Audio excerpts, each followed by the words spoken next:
Tuan rumah Persiraja Banda Aceh tumbang di kandang sendiri setelah dikalahkan tim tamu PSP Pekanbaru dengan skor tipis 1-2 pada laga lanjutan Divisi Utama Liga Indonesia 2014 di Stadion Haji di Murtala Lampinang, Banda Aceh, Sabtu sore.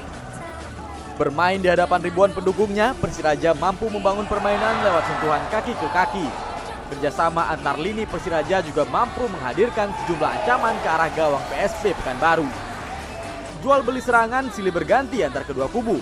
Namun naas bagi Persiraja. Di menit ke-34 tuan rumah kebobolan lewat gol bunuh diri. Sepakan datar pemain PSP mengenai kaki Ahmad Yani.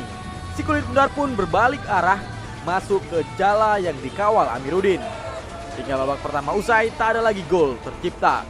Marka 0-1 atas keunggulan tim tamu PSP Pekanbaru bertahan hingga wasit meniup peluit panjang.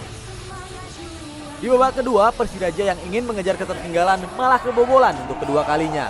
Kasihkan menyerang, pertahanan Persiraja rapuh.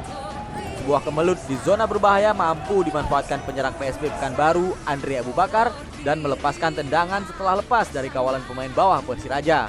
Tertinggal 2 gol, pelatih tuan rumah Ahyar Ilyas merespon cepat. Sejumlah pergantian ia lakukan untuk mengedor serangan Persiraja.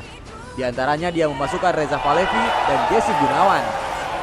Pergantian yang dilakukan sang arsitek Persiraja tak sia-sia. Jesse Gunawan yang baru beberapa menit menginjakkan kakinya di lapangan hijau mampu menjawab kepercayaan sang pelatih. Tendangan melengkungnya di menit ke-71 tak mampu dijangkau kiper PSP Adi Chandra. Persiraja berhasil memangkas ketertinggalan 1-2 di atas PSP Pekanbaru. Di waktu sisa, Persiraja terus mendominasi permainan. Bertubi-tubi serangan Persiraja menghujam gawang PSP. Meski gagal membuahkan gol, Persiraja mampu memperagakan permainan cantik lewat kerjasama 1-2 talenta-talenta muda berbakat Laskar Renjong. Hingga wasit meniup peluit panjang, tuan rumah Persiraja gagal menyamakan kedudukan. Dengan hasil ini, tim tamu PSP Pekanbaru berhasil mengamankan 3 poin di kandang Persiraja. Kekalahan 1-2 atas PSP Pekanbaru merupakan kekalahan perdana Persiraja di kandang sendiri pada kompetisi Divisi Utama Liga Indonesia musim ini. Dari Banda Aceh, Ferdian Raja Muda melaporkan untuk Aceh Video.